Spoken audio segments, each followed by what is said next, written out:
by lawyers for actor Justin Baldoni showed unedited footage from the filming of One thing you should know about me is I will admit and apologize when I fail.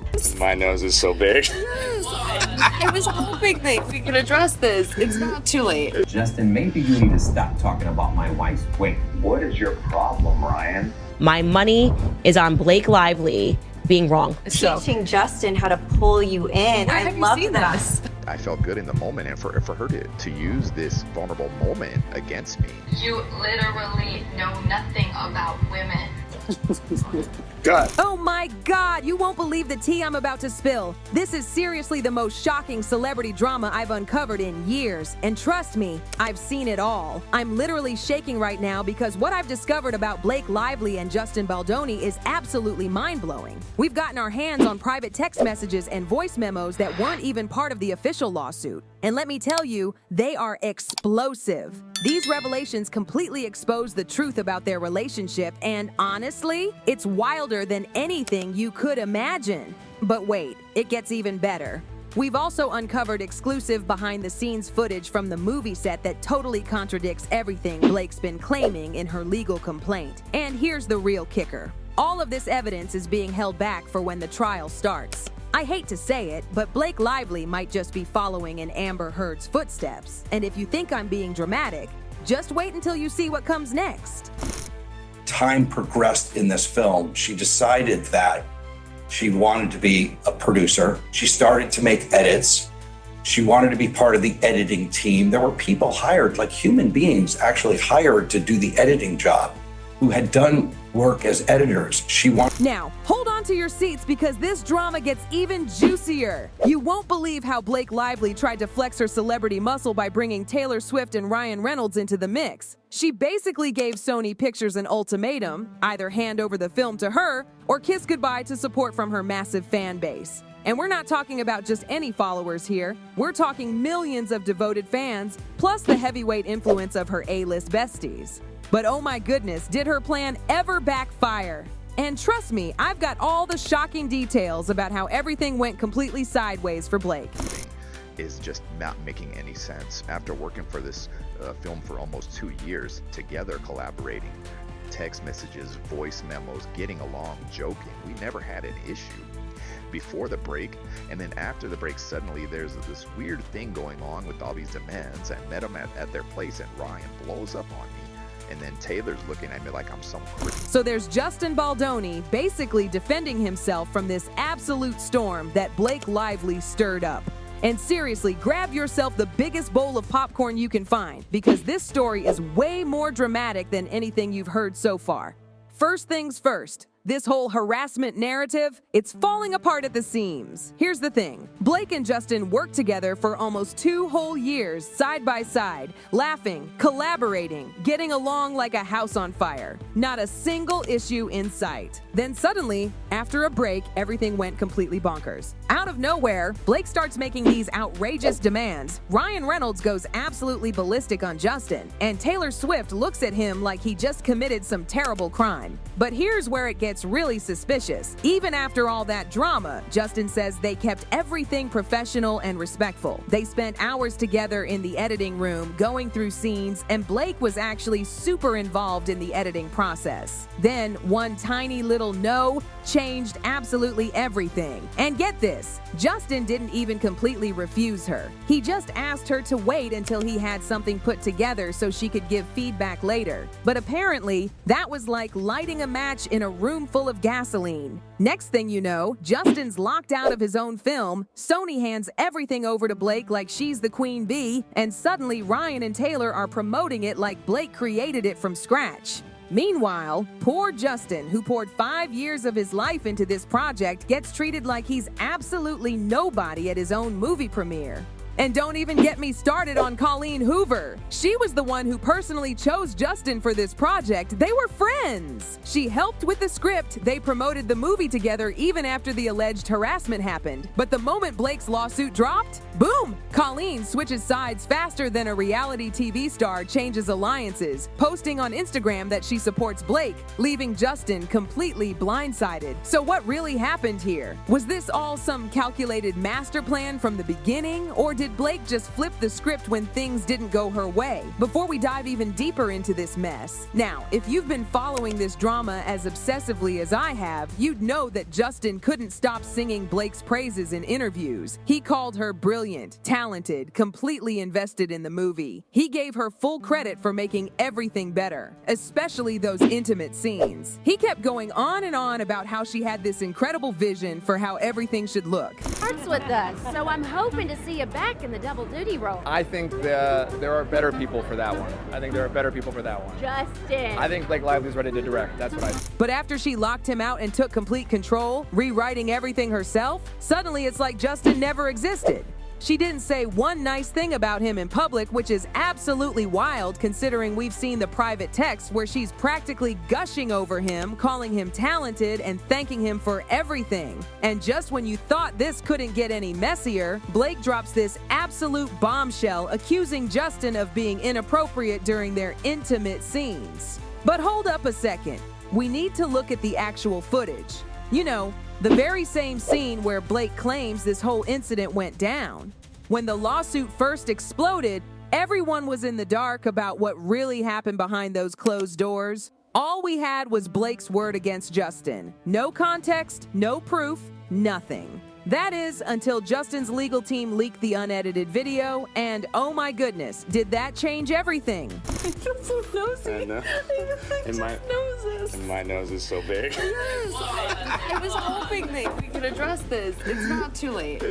Just gotta shut down. We gotta call an insurance month and just deal with that. Yeah. And then, The footage tells a completely different story. Blake wasn't just acting in these scenes. She was practically co-directing them. Sometimes she even stepped into the role of intimacy coordinator, calling all the shots about how these moments should play out. And yet, in her lawsuit, she's claiming Justin was the one crossing lines, improvising, and kissing her too much. Please, here's the real tea. Before their break, they only had 2 kissing scenes. That's it. No extra moments, no improvisation, just 2 completely scripted scenes. Then after the break, suddenly Blake comes back with this massive list of demands, refuses to meet with the actual intimacy coordinator before filming starts up again. I mean, could her allegations be any more suspicious? It's like she's trying to rewrite history just to push Justin out of his own movie. But this isn't just about Blake. There's another player in this game, Colleen Hoover. The same Colleen who couldn't stop raving about Justin's perfect script suddenly does a complete 180 the moment Blake takes control. She helps Blake re-edit the entire movie, completely cutting Justin out like he never existed. And don't even get me started on Taylor Swift's surprise appearance in all this drama. When Justin was casting for young Lily, he discovered this amazing actress and fought to get her the role. But guess who got to make the final call? Not Justin. It was Blake and Taylor. The actress even admitted that Taylor Swift gave the final stamp of approval. And Justin, his name might as well have been written in invisible ink because it never got mentioned in any of the interviews. It's like he was completely erased from his own project. This is all pretty much Blake's styling. She's been my stylist. And then these are her shoes. Blake's shoes.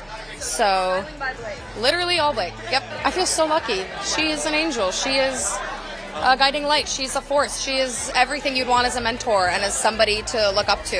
It's a dream. Oh, and if you think Blake was done stirring the pot, think again. She and Ryan Reynolds have been throwing the shadiest shade at Justin, trolling him in these super subtle ways that most people wouldn't even catch. And when you put all the pieces together, everything starts making perfect sense. Let's rewind all the way back to the beginning because once you see the full picture, you'll realize this drama runs deeper than anyone ever imagined. Get this. Ryan Reynolds himself was apparently playing screenplay writer, tweaking scenes left and right with Blake. One of the cast members spilled the tea that Ryan had written multiple scenes and made major suggestions, something that would never fly with any other actor. But because it was Blake, everything changed. From day one, Blake and Ryan were basically rewriting the entire script, changing lines daily, causing all kinds of tension behind the scenes. And Blake? She knew exactly how to play Justin like a fiddle. She'd shower him with compliments, telling him he was basically the best director ever, claiming other directors had always shut down her creative ideas. And Justin, sweet summer child that he is, wanted to give her a fair chance and let her rewrite this super important rooftop scene. Usually to Blake for his response to her creative changes to the film's pivotal rooftop scene. Will you please get down from there? I'm good, thanks. She made sure to name drop that Ryan and Taylor Swift were obsessed with her version of the scene and couldn't wait to see Justin's reaction. But it didn't stop there. Blake invited Justin to her penthouse, where Ryan and Taylor basically turned into her personal cheerleading squad, convincing Justin her changes had to stay in the film. Justin even texted her afterward, praising her talent and promising to try working her ideas into the final cut. In one of these messages, Blake literally compared herself to Daenerys from Game of Thrones, making it crystal clear she had these powerful friends, Ryan Reynolds and Taylor Swift, who were basically her dragons ready to breathe fire on her command. She wasn't just dropping names for fun, she was showing off her serious influence in both movies and music. But Blake wasn't satisfied with just one scene. She wanted to rewrite everything. Justin kept trying to keep the peace, letting her make changes every single day, hoping things would stay smooth. But it just got worse and worse. Blake started questioning literally every single scene and how it was being directed. Then, before filming even started, another drama exploded. Apparently, Justin had made some comment about Blake's weight, leading to accusations of fat shaming. But here's what actually happened. Justin had simply asked her trainer about her weight because he needed to lift her in a scene. And with his back problems, he just wanted to make sure everyone would be safe. But of course, that conversation didn't stay private. Blake got upset and told Ryan, who went completely nuclear on Justin at their penthouse, accusing him of body-shaming Blake. But Blake didn't stop there. Oh no, she reportedly threatened to quit the entire project unless Justin did everything her way. If he didn't cave, she'd go public with accusations that he fat-shamed her. Justin was trapped in an impossible situation. There was literally no way out without destroying his reputation. By this point, Blake had Ryan completely convinced Justin was the bad guy, which is crazy considering Ryan and Justin had never even worked together before. Justin found himself apologizing for something he didn't even do, just to keep the peace. But the drama was far from over. The production kept going, with Justin still trying to maintain peace and praise Blake, but the damage was done. And here's where it gets really weird. Blake kept claiming Justin harassed her during the first month of filming, but she was constantly texting him, asking to see daily footage. Like, if someone's harassing you, why are you so eager to stay involved and see what's being filmed? In her texts, she was all sunshine and rainbows about the clips, begging to see more. One message literally said, "Hey Justin, not trying to bug you, but that playlist you sent me was good, just checking in again about possibly seeing the dailies."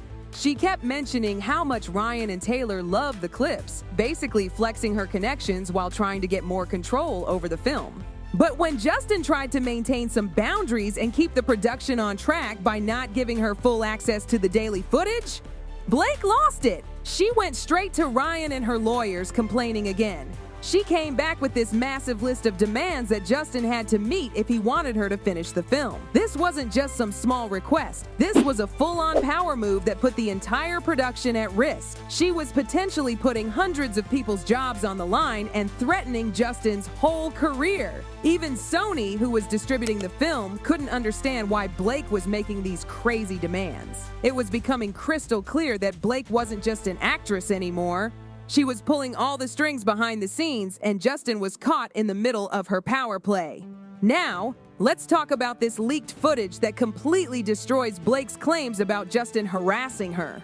In her lawsuit, she accused him of being super inappropriate, allegedly kissing her neck, sniffing her, telling her she smelled good. But when you watch the raw footage, it tells a totally different story. So nosy. I know. And my nose is so big. I was hoping that we could address this. It's not too late. Just gotta shut down. We gotta call an insurance month and just deal with that. Blake had no idea the audio was being recorded during this scene when she made her harassment claims. But in reality, both of them were totally in character the whole time. Blake herself had suggested they talk to each other on camera to make the scene more romantic. When you watch it in slow motion, it's obvious they were just filming. There was nothing creepy going on at all.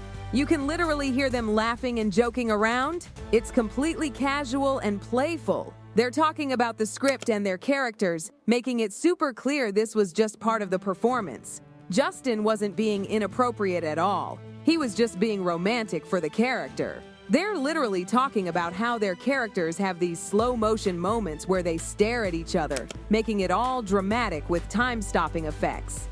At one point, Justin even compliments Blake and Ryan's relationship, talking about how romantic he is with his own wife. Does that sound like someone who's harassing another person? Blake was totally fine with the scene, even suggesting changes to make it more romantic, even during the intimate shots where Justin's character is caressing Blake in slow motion, touching her chin and lip. It's all part of the scene. The moment the director yells cut, everything stops immediately. No creepy behavior, just totally professional acting. Blake even took control of the scene, asking for extra dialogue to make it more romantic in slow motion. The scene originally had no talking, just Justin's character being romantic, but Blake wanted to add lines for effect. Justin agreed, and they filmed both versions. But when they weren't in character, Justin was nothing but respectful, even joking about how cute Blake and Ryan's relationship was. Despite all this evidence, Blake went ahead and accused Justin of harassment and body shaming, manipulating Ryan into believing Justin was this terrible person. It's absolutely wild considering Ryan and Justin had never even worked together before. It seems pretty obvious that Blake shaped Ryan's entire understanding of who Justin was. This led to this super weird moment at the end of the film where Blake thanked Ryan Reynolds for playing Nice Pool, a character based on the Deadpool persona. But here's the thing, Ryan had never worked with Justin before, so why would he base a character on someone he didn't know? It's pretty clear Blake played a huge role in shaping how Ryan viewed Justin and how the Nice Pool character was written. The jokes about Justin's body issues aren't coincidental either. There's this moment where Ryan jokes about low bone density and having to keep his face safe, which feels like a direct dig at Justin's actual back problems. You know, the same issue Blake used to accuse Justin of body shaming her earlier? So when you break it all down, Blake's harassment accusations completely fall apart when you see the full context of what was happening on set. She manipulated the situation, playing both Ryan and Justin against each other. Justin was nothing but professional throughout the whole process, trying to accommodate Blake's demands even when they were totally unreasonable. Justin's actually known for being this huge advocate for women and being super kind off camera. He even has a podcast where he talks about supporting women. So it's pretty bizarre that Blake would call him a creep in her lawsuit. There's also buzz about Justin already having the rights to the sequel. But if Blake manages to win this battle, she might end up directing the next film. This could be part of her master plan to take over the whole project, especially with her powerful allies like Ryan and Taylor Swift backing her up. The drama hit new levels when Brendan, who plays Atlas, posted on Instagram supporting Blake's lawsuit. He was super vocal about defending her, which is weird considering Justin helped him get the role in the first place. Justin maintains he's been unfairly targeted, especially since he's been such a supporter of women's causes. He even shared this vulnerable moment where Blake comforted him while he was dealing with pressure from Sony about some wardrobe controversy, only to have that moment of respect used against him in the lawsuit. For Justin, who's always tried to create this respectful, collaborative environment, it felt like the ultimate betrayal. So what's the real story here? Was this all some calculated move to push Justin out? Or is this just drama between colleagues that spiraled out of control? Either way, we're nowhere near the end of this story. With legal battles still going on, there's definitely more tea to be spilled. What do you think about all this drama? Drop a comment below, and while you're at it, don't forget to like, subscribe, and check out our other videos for more juicy updates like this one.